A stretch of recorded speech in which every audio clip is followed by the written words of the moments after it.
Jireenya guyyaa guyyaan si jibbisiisu abdii kutachuu ni dandeessa ta'a. Ati garuu yeroo sana jabaachuu qabdu. Yeroo sana kan eenyummaa keetti agarsiisuu qabdu. Yeroo sana ifti amantummaa kee waan takkatti ga'uu kan dandeessu jechuudha. Namoonni haalota jireenya isaaniitiif yeroo abdii kutatan hojii fi maatii isaaniitti gadduu danda'u. Jireenya isaanii qisaaseessaa waan jiran fakkaatee itti dhaga'ama.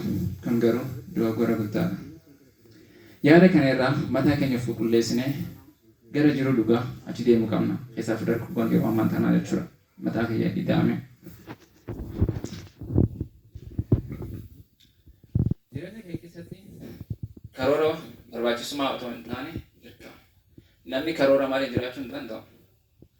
Qabeenya dhabuu otoo hin ta'in karoora sirrii gaafatanii irratti hojjechuu dadhabuu isaanii namoonni rakkina guddaaf saaxilaman meeqaatu jira.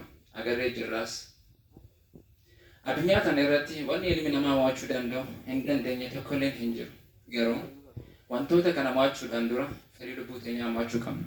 Ofitti amantummaa qabaachuu qabna. Karoora baafachuu qabna. Kaayyoo qabaachuu qabna. Kan hundayyuu kan goonu ta'e waan hunda jijjiiruu hin dandeenya jechuudha. Duba bareen keenya kitaaba kana barreessuudhaaf namoonni na gargaaran kana akka addatti galatoomfachuu barbaadu tokkoffaratti Rabbii kiyya kan na uumee asin dhagee madda beekumsa koo fi jireenya koo kan ta'e galanni Rabbi tokkichaaf haa ta'u. Alhamdulillah. Itti aansuudhaan namoonni waan dandeessan hundumaan na bira dhaabbatanii gumaacha garagaraa naaf gootan hundumti keessan bira lakkoofsan qabnee na biraa qabdu.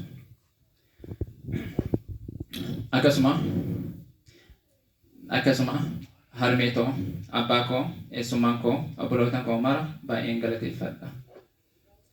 Akkasuma namoota yeroo hunda na biraa hin dhabamne yaadaa fi qabeenyaa waan hundaan na cinaa jiru obboleessa koo guddaa obbo Mooheddiin Faquruddin baay'een galatoomfadha. Naaf galatoomfadhaa yeroo takka. Itti aansuudhaan bulchiinsa Dirree Dhawaatis akkasumatti.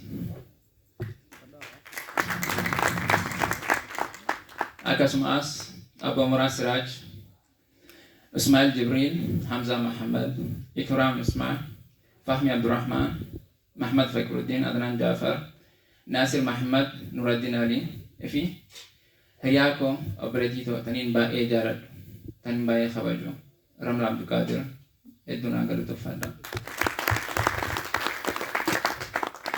Akkasuma hiriyootaan koo kan akka Abdulaziz, Musa Umar, Murad Muhammad kan reefas ture jechuudha. Noomaan, From Saimat, Izzaddin Ahmad, Hanan Umar. Akkasuma jaalawwan koo kan waliin hojjennu mara isaaniituuf hedduun galatoomfadha. Naaf galatoomfadha.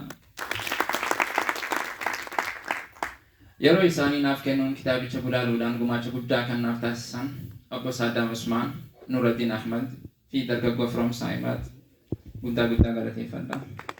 Galatamaa ulfaadha.